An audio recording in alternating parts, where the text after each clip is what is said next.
അതുപോലെ ഈ ആറന്മുള സദ്യയുടെ പ്രത്യേകത എന്താണ്? എത്ര ഐറ്റങ്ങൾ അതിനകത്തുണ്ട്? ആറന്മുള സദ്യയുടെ പ്രത്യേകത എന്ന് പറഞ്ഞാൽ അവിടെ ഒരുപാട് ഐറ്റം ഉണ്ട്. ഐറ്റം വേണേൽ കുറേയൊക്കെ മിക്കവാറും ഞാൻ പറയാം. ഉപ്പേരി, ശർക്കര വരട്ടി, പഴം, പപ്പടം, അപ്പം, വട, എള്ളുണ്ട, പിന്നെ കളിയടക്ക, നമ്മുടെ ചീട പറയും, കളിയടക്ക, ഇഞ്ചി, മാങ്ങ, നാരങ്ങ, പച്ചടി, കിച്ചടി 2-3 തരങ്ങള്, പച്ചടി, അവിയല്, തോരന്, കൂട്ടുകറി, സ്റ്റൂവ്, പിന്നെ ചമ്മന്തിപ്പൊടി, ഇങ്ങനെ ഐറ്റംസ് പറയുകയാണെങ്കിൽ പായസമാണെങ്കിൽ 5-6 തരങ്ങള്, സാമ്പാറ്, കാളൻ, പരിപ്പ്, പിന്നെ കാളൻ കഴിഞ്ഞ മോര്, പായസം 5-6 കൂട്ടം ചിലപ്പം കാണും. ഇങ്ങനെ ഒരുപാട് സാധനങ്ങൾ, ഒരുപാട് വിഭവങ്ങൾ ഉണ്ടാക്കുമ്പോൾ എന്തെങ്കിലും ഒരു ഡിഫിക്കൽട്ട് സിറ്റുവേഷൻ, ഒരു എന്താണ്, പെട്ടെന്ന് നമ്മൾക്ക് ഇതൊന്നും ചെയ്ത് തീർക്കാൻ പറ്റുന്നില്ല, അല്ലെ അങ്ങനെ ഒരു സന്ദർഭം എന്തെങ്കിലും ഉണ്ടായിട്ടുണ്ടോ? ഇതുവരെ ഉണ്ടായിട്ടില്ല. സമയത്ത് കൊടുക്കുക എന്നുള്ളത് കാര്യം. ഒരു അധ്യാപകനായത് കാരണമായിരിക്കും ഞാൻ ഒരൊറ്റ ദിവസം പോലും എൻ്റെ സ്കൂളിൽ താമസിച്ചിട്ടില്ല. അഥവാ ചെന്നാൽ ഒരിക്കൽ അത് മറക്കാനൊത്ത സംഭവമാണ്. എൻ്റെ അച്ഛൻ്റെ ബലി കഴിഞ്ഞ് സ്കൂളിൽ ചെന്നപ്പോൾ 10:10 മാഷ് പറഞ്ഞു, പൊട്ടേ സാറ് ക്ലാസ്സിൽ പോയിക്കോളൂ. ഞാൻ പോയിട്ടില്ല. ഉച്ച വരെ ലീവ് എഴുതി കൊടുത്തിട്ട് താങ്കൾ ഭയങ്കര വലിയൊരു പാചക വിദഗ്ധനാണല്ലോ. എന്താണ് താങ്കൾ പ്രധാനപ്പെട്ട അല്ലെങ്കിൽ മനസ്സിന് ഇഷ്ടപ്പെട്ട, എപ്പോഴും പാചകം ചെയ്യാൻ തോന്നുന്ന ഒരു വിഭവം, അതുപോലെ കഴിക്കാൻ ഇഷ്ടപ്പെടുന്ന ഒരു സദ്യ വിഭവം ഏതാണെന്നും കൂടി പറയാമോ? പറയാമോ? ഞാൻ പലതരം പായസങ്ങളും ജനങ്ങള് പൊതുവേ ഒരു ധാരണ എന്നെ പറ്റി ഉള്ളത് പോറ്റ് സാറിന്റെ പാലട പ്രഥമൻ എന്നാണ് പറയുക.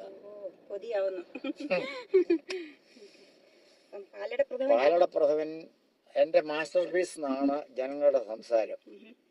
അതുപോലെ തന്നെ മിക്ക ആൾക്കാരും പറയും പോറ്റ് സാറിന്റെ അവിയലുണ്ടെങ്കിൽ വേറെ ഒരു കൂട്ടാനും വേണ്ട. അപ്പൊ താങ്കൾ ഇഷ്ടപ്പെട്ട വിഭവം പാലട പ്രഥമനാണെന്ന്, കഴിക്കാൻ ഇഷ്ടപ്പെടുന്നതും പാചകം ചെയ്യാൻ ഇഷ്ടപ്പെടുന്നതും പാലട പ്രഥമനാണെന്നാണ് പറയുന്നത്. നാട്ടിൽ എവിടെ നിന്നാണ് ഒന്ന് പറയാവോ വരുന്നത്? അതെ, നാട്ടിൽ എവിടെ നിന്നാണ് വരുന്നത്? കേരളത്തിലെ തിരുവല്ല എന്ന സ്ഥലം, അവർ കവിയൂർ ഒരു മഹാദേവ ക്ഷേത്രമുണ്ട്, ഹനുമാൻ സ്വാമിയുടെ ക്ഷേത്രമുണ്ട്. ഞങ്ങളുടെ എല്ലാം ഇഷ്ട ദൈവമാണ് ഹനുമാൻ സ്വാമി. ആ നാട്ടിൽ നിന്നാണ് ഞാൻ വരുന്നത്. അവിയൽ ഇഷ്ടമാണെന്ന് പറഞ്ഞുകൊണ്ട് ചോദിച്ചാണ്. കാരണം എന്റെ അമ്മയുടെ വീടും തിരുവല്ലയാണ്. അമ്മയുടെ പ്രധാനപ്പെട്ട വിഭവം അവിയലാണ്. അതുകൊണ്ടാണ് ഞാൻ പെട്ടെന്ന് അങ്ങനെ ചോദിച്ചത്. നമ്മുടെ ഇപ്രാവശ്യത്തെ ഈ ഫണ്ട് റേസിംഗ് ഓണസദ്യക്ക് താങ്കൾ എന്തൊക്കെയാണ് ഒരുക്കുന്നത്? ഇവിടെ ഒരുക്കുന്നത് എല്ലാ വിഭവങ്ങളും പറയണം? ചുരുക്കി പറഞ്ഞാലും മതി.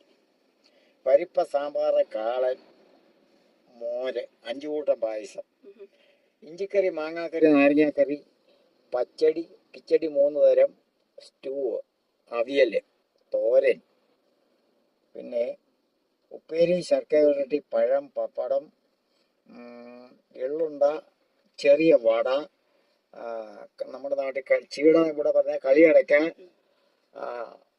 പിന്നെ ചേമ്പുപ്പേരി, ചക്കയുപ്പേരി, ഏത്തക്ക വറുത്തത്, ഇങ്ങനെ 10 തരം ഉപ്പേരികളാണ്.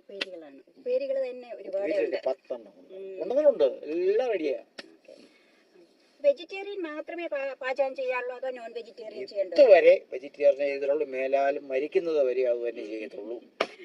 താങ്കൾക്ക് മനസ്സിൽ തോന്നിയിട്ടുണ്ടോ, ഞാൻ ഇന്ന കാര്യത്തില് എനിക്കൊരു പ്രത്യേകതയുണ്ട്, അല്ലെങ്കിൽ എനിക്കൊരു സ്ട്രെങ്ത് ഉണ്ട്, അതിനെക്കുറിച്ച് ഞങ്ങളോടൊന്ന് വിവരിക്കാമോ? എന്തെങ്കിലും അങ്ങനെ മനസ്സിൽ തോന്നിയിട്ടുണ്ടോ?